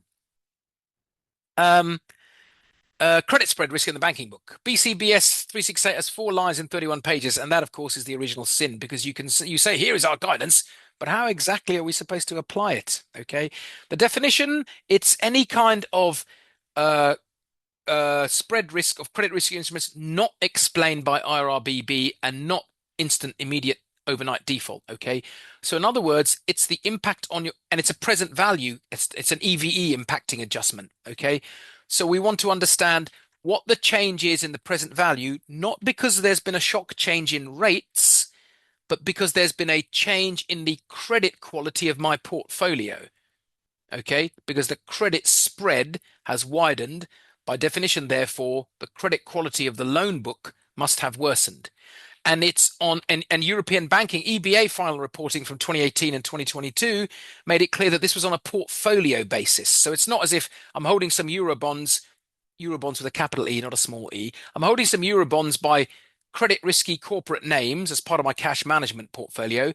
And this one here, the particular bond issued by what have you, British Telecom, British Aerospace, what have you, it's been downgraded 2 notches, 3 notches. So there's been a widening out and the discounting of that. And I've had a mark-to-market, a fair value hit. It's not so much that, it's the portfolio. The portfolio of credit risky loans or bonds has widened out according to my own internal credit grading. And so therefore, if I was to fair value this book, I'm going to take a present value hit. Okay. Now, I hope that some, if not all of you, at least some of you, ideally, I would hope that straight away, and everything, those 2-3 sentences that I just said, straight away, I've opened up a whole can of worms, really, haven't I? A whole can of worms. Because in my customer loan book, I don't revalue them anyway, ever. If I lend money to a customer, it stays at origination value until the customer repays it. If the customer defaults on the loan, I will take a provisioning hit to my capital straight away. If the customer temporarily asks for a 3-month payment holiday, I'll take a provision. If the customer asks for extension of the loan repayment date, I'll take a provision. I've restructured the loan. So I thought I was already doing this. And what happens when you take a provisioning hit? That is a straight hit to capital in the same way that EVE would be in the shock scenario, as we've just discussed. Okay. And there's a whole can of worms here because loans to customers don't get revalued. So you're asking me to do a revaluation adjustment because the credit quality has worsened, but I'm not going to revalue it. Now, bonds are different. Bonds in the securities portfolio, generally, not always. I mean, SVB held its government bonds, 80% of its government, 85% of its government bonds in an HTM hold to maturity portfolio, so it didn't revalue him. But of course, that didn't. They still got into trouble because their stakeholders thought you're sitting on large unrealized P&L.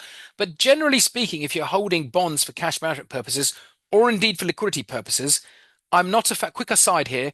I'm not a fan of banks holding government bonds or indeed any liquid low credit risk bond for HQLA purposes, for liquidity risk purposes, but accounting for them under HTM. Because by definition, if I'm holding something for liquidity risk mitigation, I should expect to sell it at any time at a moment's notice.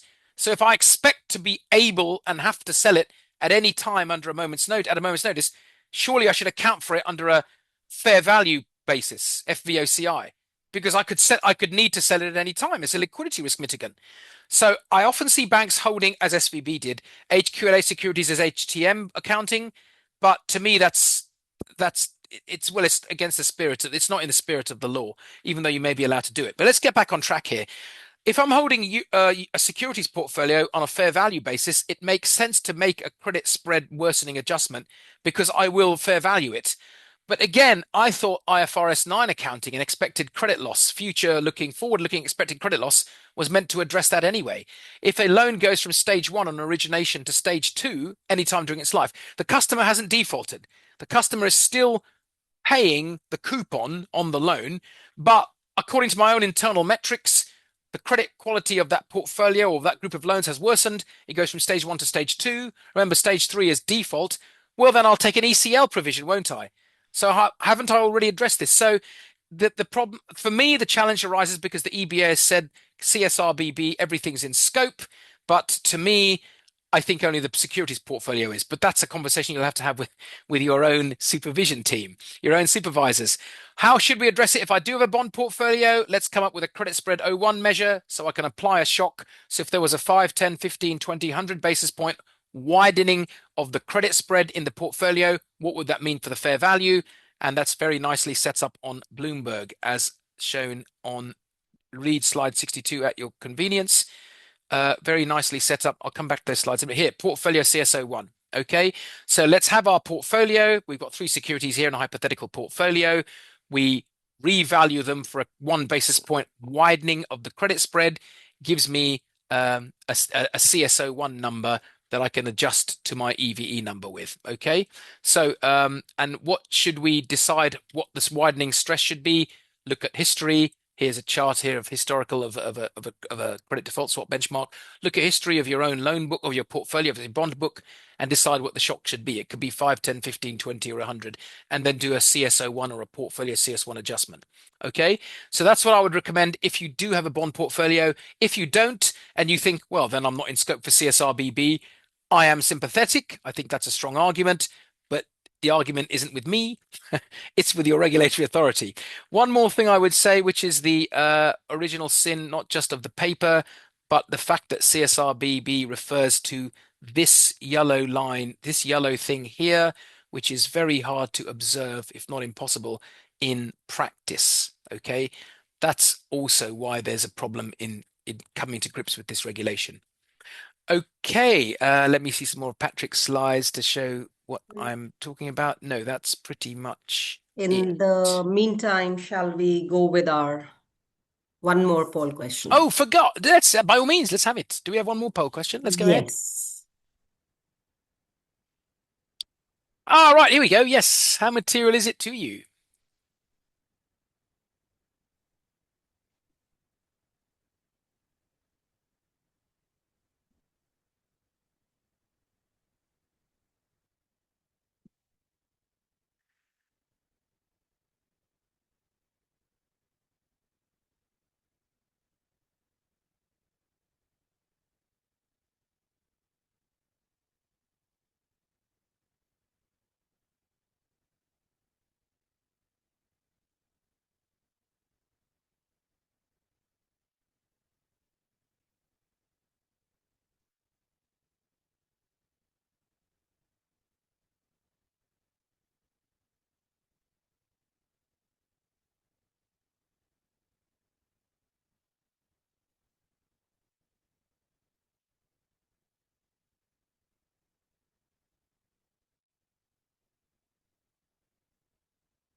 Okay. Great. We think we have a clear thought over it. Okay, I was hoping more people said not currently assessed in a structured way, because in my personal observation, that's often the case.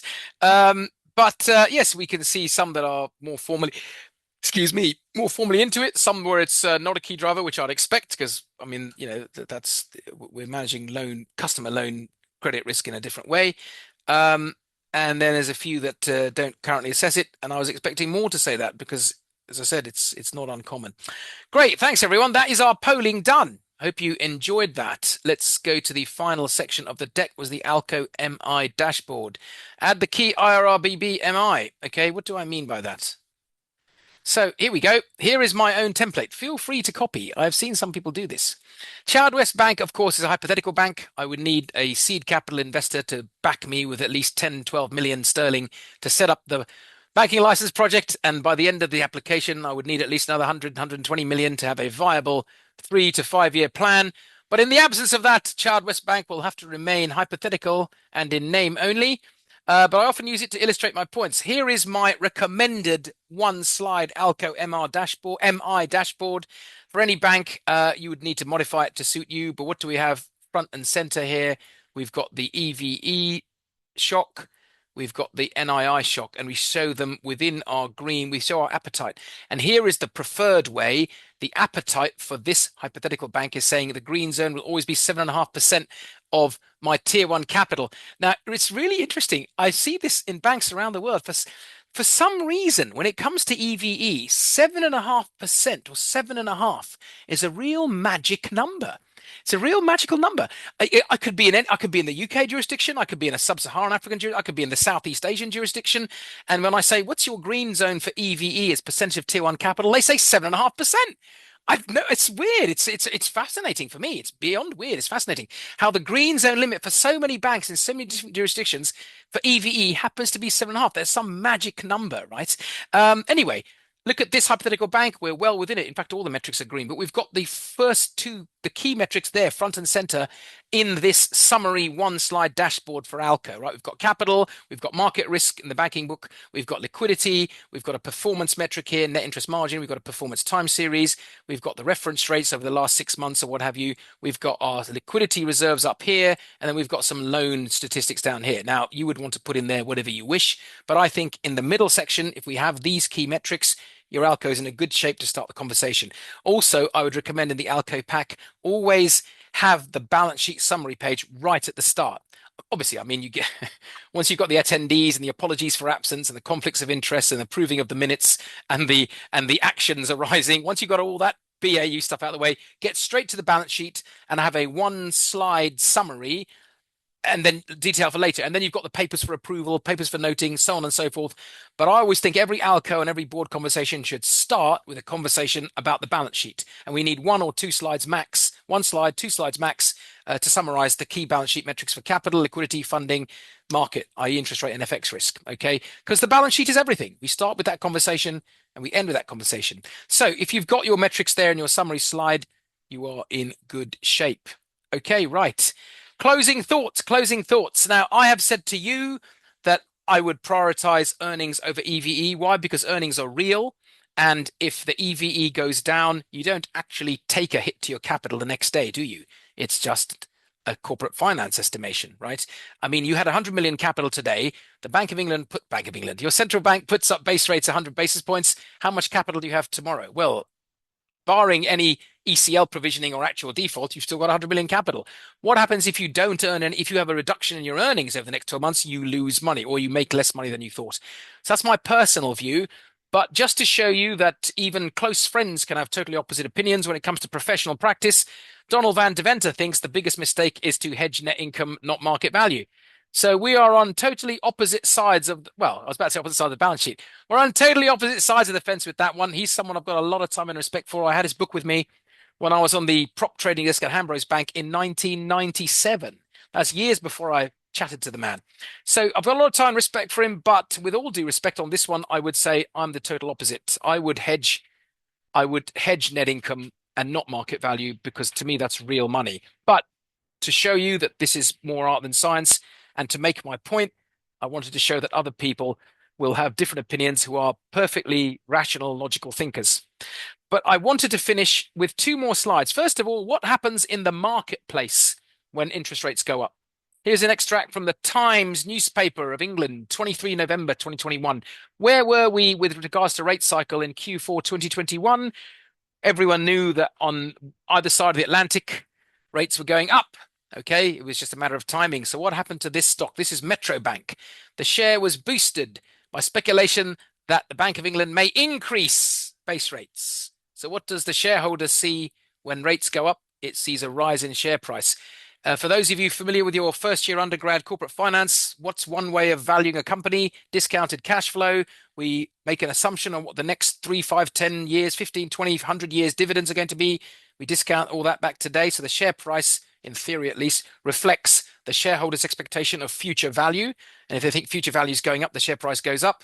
What's happened to Metro Bank share price when they think the rates are going, when they think rates are going up, the share price goes up, future value. What happens to the EVE metric at the same time? It goes down. Same happened with Barclays and NatWest. In fact, this is very common. When shareholders think rates are going to go up, the share price goes up. So the actual market value goes in the opposite direction to EVE. And that's a debate I have had with academics and regulators and Professor Dan Van Deventer, but there is always an opposite argument to make, which leads me to my last video. Do tell me, Shilpa, if you can't see this one, but in fact, I have subtitled this one. Well, I haven't. They have. Have a read of this if you can.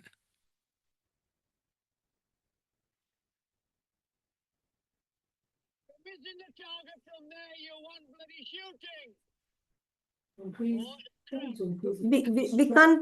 We can't hear it. Can you increase the volume, Professor Choudhry? From your playing start comes and says, boss, I think you're doing this wrongly.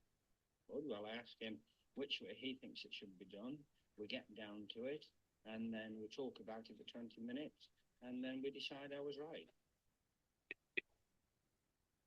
Okay, well, there you go. There you have it, everybody. You can debate it as much as you wish, but in the end, you'll have to decide that I was right. Okay, I'm going to stop there. I couldn't resist, everybody.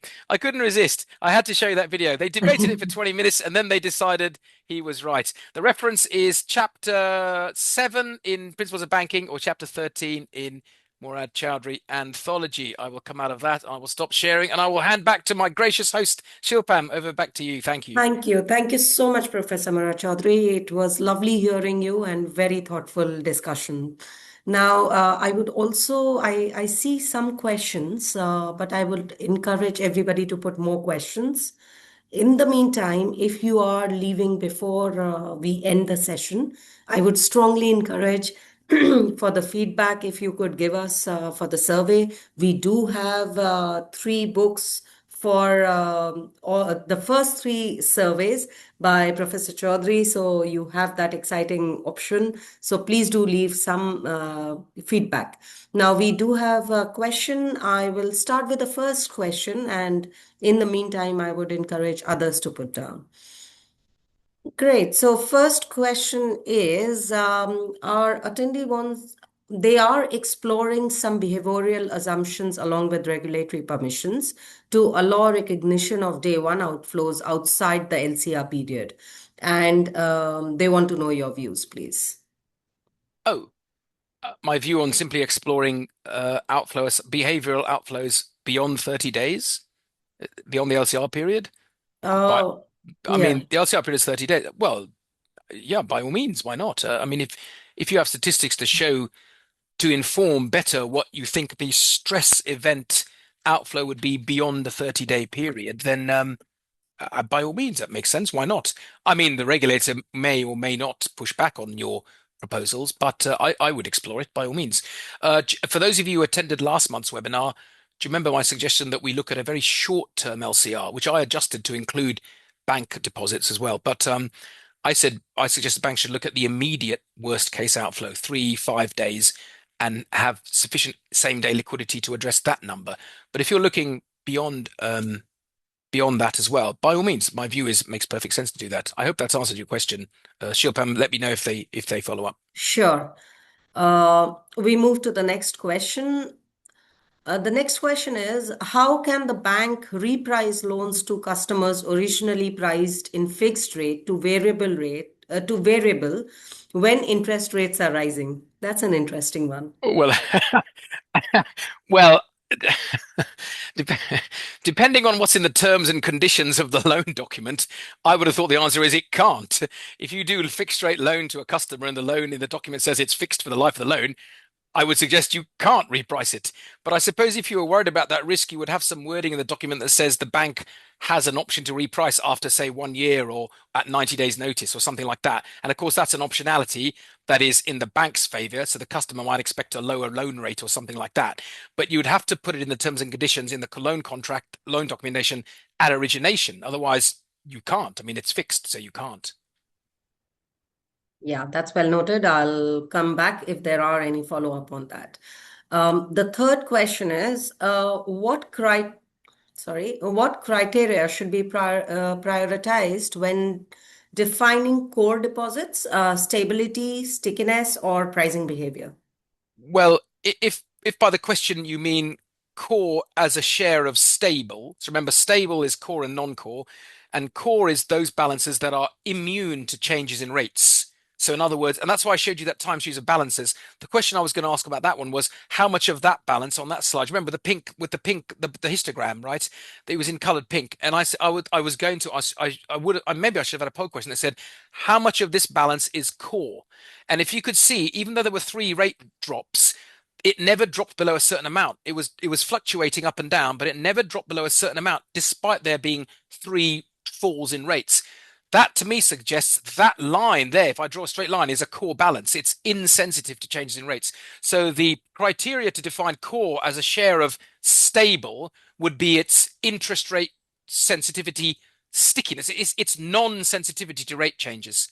So if your chart, if you showed the whole balance fluctuating as you would for call deposits, but let's say you had between 100 and 400 balance in call deposits over a 3-year period, and during that time interest rates were going down, but it never dropped below 100 million, then there's a very strong case for saying 100 million of the 400 balance is core, because no matter how the rates were going down, the customers never withdrew them. So it's the criteria to prioritize, it's its lack of sensitivity to rate movements, the stickiness, which comes from not being sensitive to rate movements. Thank you. And this question was from Sangeeta, and I hope this was answered. We have another 2 questions from Ifani. The first one is, which of these 3 approaches among duration, VAR, and runoff will you recommend for IRRBB matrix? Well, I wouldn't recommend VAR. Despite the fact that the very first book I ever wrote was called An Introduction to Value at Risk, which was published last century, believe it or not, I don't recommend. To me, value at risk is only truly applicable in a trading book environment where there's a daily repricing and I've got liquid securities that I can buy and sell at any time. Otherwise, I don't like it. I'm not a fan of it. So for IRRBB, I would look at from the point of view of behavioralizing NMDs, you'll want to look at the runoff, but is ignoring NMDs. If you're not behavioralizing NMDs, it would be duration. It would be the modified duration measure and the duration gap between loans and deposits. I would look at that. Sure. And the next question is also from Ifani, which is, will you recommend the inclusion of capital or not in the EVE analysis? What a great question. I love that. And I love it because it's a great question. And I love it because from my personal view, it's very easy to answer. I would exclude it. The original Basel guidance said to exclude it. The EBA gave banks the choice and other regulators have followed the EBA's approach. Why would I exclude it? Because you are in danger of giving a false picture of your genuine rates exposure. Okay.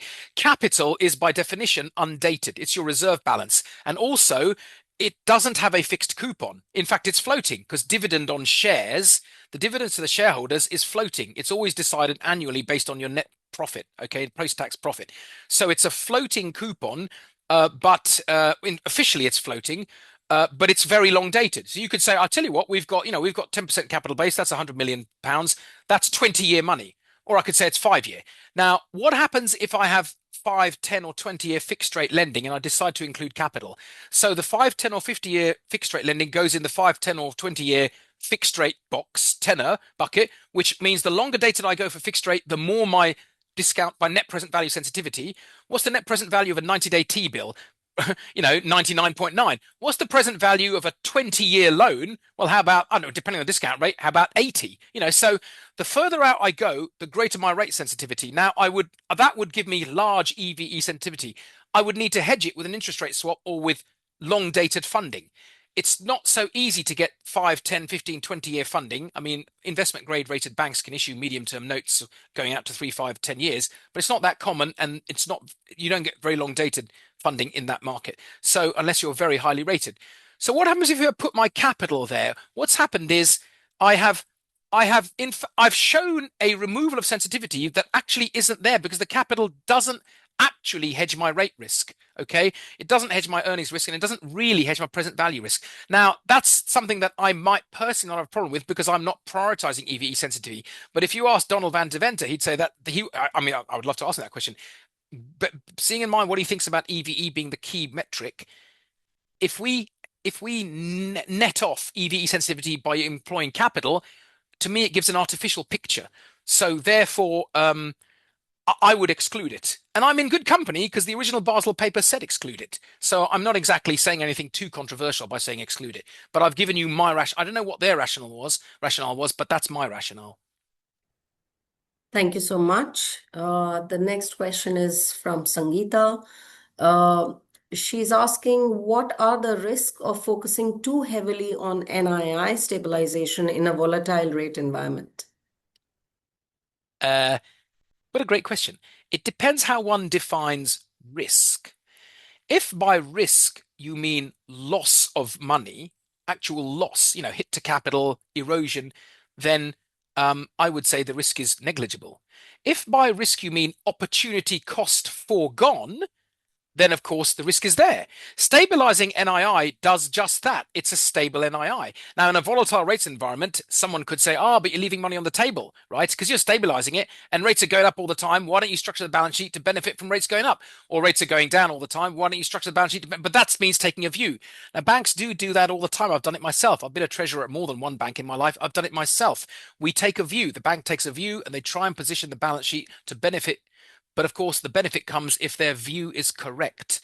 My starting point is, let's not take a view, right? Let's immunize the balance sheet so the NII isn't impacted. So then I don't have to be right with my view. If I'm right or I'm wrong, I still make the NII that I'd forecast. Of course, if I'm wrong and I could have made more money, to some people, that's a risk, right? You made 100 million quid last year. You could have made 200 million quid, but then we start getting closer to the Gordon Gekko greed is good territory, where we see if I made 100 million pounds and my target was 50, so I doubled my target. Yeah, but this other bank made 200. You didn't take the risk they did, and you've not made as much. Well, then that becomes a cultural, personal perception thing, doesn't it? I'm happy because I met my target, or I'm happy because I had a stable NIM. That this other person is not happy because the other bank next door made more than me in the same environment. But that becomes a cultural thing. So I would say the risks are low, but that's only if you define risk in the way I did. But that's a great question. Thank you. Thank you. Thank you. Now we have another question from Latif. Well done, Professor. Thanks for the value-adding presentation. You're very welcome. Given the present macroeconomic outlook, how can the banks actively position the balance sheet to be asset sensitive or liability sensitive? Did you say that the chap's name was Latif? Did you say Latif? that? Yes. Yeah, I suspect Latif may not have written that if I had written that before I answered the previous question. If I in the current macroeconomic outlook is for me uncertain. I might not have said this pre-February, but since we've had the war in Iran, even with the ceasefire, we don't know if it's going to have what the impact on inflation is going to be. So I don't know for certain. Not like in Q4 2021 or in Q4 2023 or Q2 2023. Where the rates movement is going, and the geopolitical environment is sensitive at the moment. So I would rather not actively position to be asset sensitive or liability sensitive. In other words, do I benefit from a rates rise or a rates drop? Because I'd rather keep a stable NII because I'm not certain. But of course, if you thought the next rates move was indeed going to be up because of inflation worries on both sides of the Atlantic, you would then do as little fixed rate lending as possible and as much fixed rate funding as possible, because then you'll benefit when the rate move it happens. If you thought the rates were going down, you would do as maximum fixed rate lending and as maximum floating rate borrowing as funding as possible, and that's positioned your balance sheet either asset or liability sensitive. But whenever there's an uncertain environment, if I'm chairing the ALCO of any bank, it doesn't matter what country it was in the world, I would say the first priority is to stabilize the NII so I meet my business as usual target. I want to make the target that I'd set a year ago, and provided I can do that, I'm less fussed about missing out on an opportunity. See, there's a thin end. It's a thin end to the wedge. Next thing you know, you're taking positional views, and I know many people in banks are paid to do just that. That's fine. That's their call. But the starting point for a bank's ALM manager should be to stabilize, to immunize the portfolio, immunize the banking book. Okay. So I hope that's answered that very good question. Are there any more? Thank you. Yes, there is from Ifani, last two questions, both from Ifani. Which approach will you recommend for behavioral analysis of NMD, regression, runoff, minimum balance, survival rates, etc.? All are valid, my friend. All are valid. I prefer the observation by eye. I showed you that chart earlier. So if I've got data going back 5-10 years and I want to see the balance, I can observe by eye. When I over superimpose the aggregate balance by product with the rates movement chart, I can see what balance never went away. So that's my starting point. But if you wish, a regression approach is very common, right? And an ALM modeling approach is very common. To me, the minimum balance approach is similar to what I just described. If I had 500 million of NMDs over the last 10 years, fluctuating between 0 and 500, but it never dropped below 100, even when rates were going down or up, then I've got a starting point minimum balance of 100 of the NMDs. And then I can maybe nuance that with an expected life approach, an econometric approach. But I would start with the visual observation of the balances. That's always been my favorite technique. Thank you so much. Now, the last question for this session, again from Ifani. What will be the difference in your approach between modeling the behavioral analysis of NMD from a behavioral liquidity gap basis and IRRBB? Yes. This is the point. I mean, I did show two slides from my friend Amit Bansal on the BTRM that showed the connection between liquidity risk and IRRBB, but you are using the behavioral life of NMDs for different purposes. We use the behavioral life of NMD for IRRBB purposes to essentially to reduce EVE sensitivity. Because if I do 5-year fixed rate lending and my whole funding base is just instant access call deposits and current accounts from retail customers, then I've got all the funding in the overnight bucket or the 1 month to a 0 to 30-day bucket, and I've got all the lending in the 5-year bucket. So that's a big EVE risk. Now I could just put an interest rate swap against that, and that would equalize it out, or I could do 5-year fixed rate deposits. But in some markets, neither is available. In some markets, you don't have a liquid interest rate swap market, and in some markets, customers won't put their money with you for 5 years. So if I then behavioralize the NMD to end up with a 3-year metric, 3-year expected life, or even 5-year, I've netted off my EVE. So that's using NMD to net off NMD expected life to net off EVE risk, not NII risk, EVE sensitivity. Okay. Whereas from a liquidity perspective, this is where I'd be even more conservative, because if you're saying, oh, well, the expected life of half my NMDs is 10 years, but let's make it easy, 5 years, then I can do a whole bunch of 5-10-year funding, lending, and I'm long funded. But of course, in a stress event, you don't know that the NMD life will actually be the modeled life. In a stress event, potentially all NMDs are 1-day money, aren't they? Now, liquidity mismanagement will kill you in a weekend, whereas getting your IRRBB wrong might take longer to kill you. Let's say in the case of SVB, 15 months. I mean, it shouldn't kill you at all, but if it is, it's going to be over a long time period. You've got time to fix it. Getting your liquidity risk wrong can kill you in a weekend. So there, I have to be careful how much of my NMD balance I say is longer than overnight and how long I say it is. It's fine if the longest date lending I do was 3 years, because then if I said my behavioral life of NMDs was 6 months, I've got an easily manageable mismatch. If I do a lot of 10, 15, 20-year lending, floating rate or fixed rate, doesn't matter. I've got a lot of illiquid assets on the balance sheet that I need to fund for 5, 10, 15, 20 years. And if I'm saying a lot of it is funded NMD, so I'm stable funded, that's fine until the minute it stops being stable funded, which is why from last month's webinar, if you remember, the Pillar 2 liquidity, we should always have a minimum amount of genuine term funding on the balance sheet, whether it's through customer deposits or wholesale markets or some other source. Okay. But I hope that's answered the question. They are used for different purposes, and you need to be very conservative on the liquidity risk purpose.